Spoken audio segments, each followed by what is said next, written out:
মোংলা বন্দরে কন্টেইনার জাহাজ ও পণ্য আমদানি বেড়েছে, গাড়ি আমদানি বেড়েছে 13%। বর্তমানে 5টি জেটিতে কন্টেইনার হ্যান্ডলিং চালালেও চাপ সামাল দিতে আরও 2টি জেটি নির্মাণ চলছে। বিস্তারিত জানাতে বন্দরে আছেন রিপোর্টার মাহমুদ হাসান, সরাসরি যাচ্ছে তার কাছে। মাহমুদ,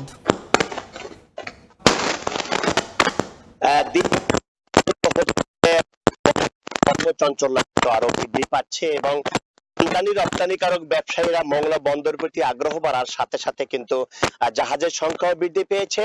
তো বন্দর কর্তৃপক্ষ আমাদের কাছে যে কথাটি জানিয়েছে যে এই মোংলা বন্দরে যে জাহাজগুলো আসছে তার চেয়ে কিন্তু জাহাজের সংখ্যা বৃদ্ধি পেয়েছে এবং আমদানি রপ্তানি সংখ্যাও কিন্তু বৃদ্ধি পেয়েছে, যার ফলে কন্টেইনার বাহী জাহাজও কিন্তু এখানে আসা শুরু করেছে।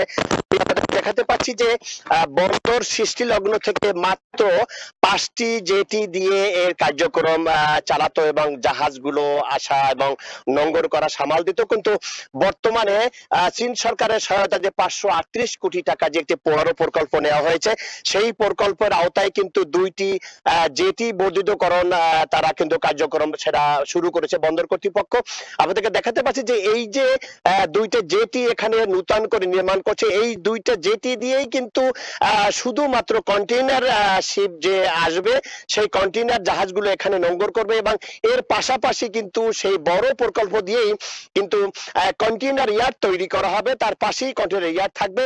অর্থাৎ এই জেটি 2টি দিয়ে কন্টেইনার জাহাজ শুধু এখানে নোঙ্গর করবে এবং সেই কন্টেইনার জাহাজ কিন্তু এখানে এসে এখানে পণ্যগুলো খালাস করবে এবং এখান থেকে কন্টেইনার পাশেই যে ইয়ার্ড তৈরি করা হবে সেই ইয়ার্ডে থাকবে এবং এখান থেকে দেশের বিভিন্ন জায়গায় সেই ইন্টারগুলো চলে যাবে।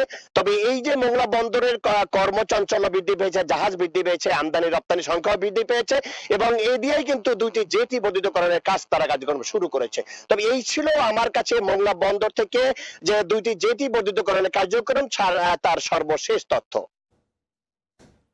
মোংলা বন্দর থেকে যুক্ত ছিলেন সহকর্মী মাহমুদ হাসান।